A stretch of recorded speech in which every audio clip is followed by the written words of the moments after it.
ಕೊಡಕ್ಕಾಗದೇ ಇರ್ತಕ್ಕಂಥ ಕೊಡುಗೆಗಳು ಇವತ್ತು ಶಿಕ್ಷಣ ಕ್ಷೇತ್ರದಲ್ಲಿ ಡಿಗ್ರಿ ಕಾಲೇಜ್ಗಳಿರ್ಬೋದು, ಹೈಸ್ಕೂಲ್ಗಳಿರ್ಬೋದು, ನಾನಾ ರೀತಿ ಕಾಲೇಜ್ಗಳು ಇವತ್ತು ಐತಿಹಾಸಿಕವಾದಂತ ಒಂದು ತೀರ್ಮಾನ ತಗೊಳ್ತಕ್ಕಂಥದಕ್ಕೆ ಒಂದ್ ಕಡೆ ರೇವಣ್ಣವರು, ಒಂದ್ ಕಡೆ ಸನ್ಮಾನ್ಯ ಕುಮಾರಣ್ಣವರು ತಗೊಂಡಿರ್ತಕ್ಕಂಥ ನಿರ್ಣಯ ಬಹುಶಃ ಯಾವತ್ತಿಗೂ ಕೂಡ ಶಾಶ್ವತವಾಗಿ ಉಳಿಯುತ್ತೆ. ಪ್ರತಿ ಹೋಬಳಿ ಮಟ್ಟದಲ್ಲೂ ಕೂಡ ಇವತ್ತು ನಮ್ಮ ಮಕ್ಕಳುಗಳು, ಜಿಲ್ಲೆಯ ಮಕ್ಕಳುಗಳು ಓದಿ ವಿದ್ಯಾವಂತರಾಗಬೇಕು.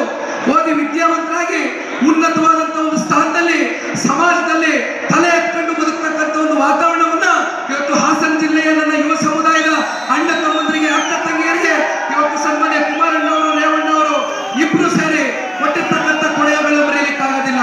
ಬಹುಶಃ ಮಾತನಾಡ್ತಕ್ಕಂಥದಕ್ಕೆ ಇನ್ನಷ್ಟು ಹಲವಾರು ನಾಯಕರುಗಳಿದ್ದಾರೆ. ಒಂದೆರಡು ವಿಚಾರವನ್ನ ಮಾತನಾಡಿ ನನ್ನ ಮಾತಿಗೆ ವಿರಾಮವನ್ನು ಕೊಡ್ತೇನೆ. ಬಹುಶಃ ನಿಮ್ಗೆಲ್ಲರಿಗೂ ಕೂಡ ಮನಸ್ಸಿನಲ್ಲಿ ಒಂದು ವಿಚಾರ ಕಾಡ್ತಾ ಇದೆ ಅನ್ಸುತ್ತೆ. ಯಾಕಂದ್ರೆ ನಾನು ಹಳ್ಳಿಗಳಿಗೆ ಹೋದಾಗ ಹಳ್ಳಿಗಳಲ್ಲಿ ತಾಯಂದಿರುಗಳು, ಹಿರಿಯರು, ಯುವಕರು ಒಂದೇ ಮಾತನ್ನ ಹೇಳ್ತಾರೆ ನನಗೆ, ಅಪ್ಪ ಕುಮಾರಣ್ಣನ ಚೆನ್ನಾಗಿ ನೋಡ್ಕೊಳಪ್ಪ, ಈ ರಾಜ್ಯ ಜಾಸ್ತಿ ಕಡೆ ಅವರು ಆರೋಗ್ಯವಾಗಿರ್ಬೇಕು, ಈ ರಾಜ್ಯಕ್ಕೆ ಅವರ ಸೇವೆ ಇನ್ನು ಈ ರಾಜ್ಯಕ್ಕೆ ಬೇಕಿದೆ. ರಾಜ್ಯ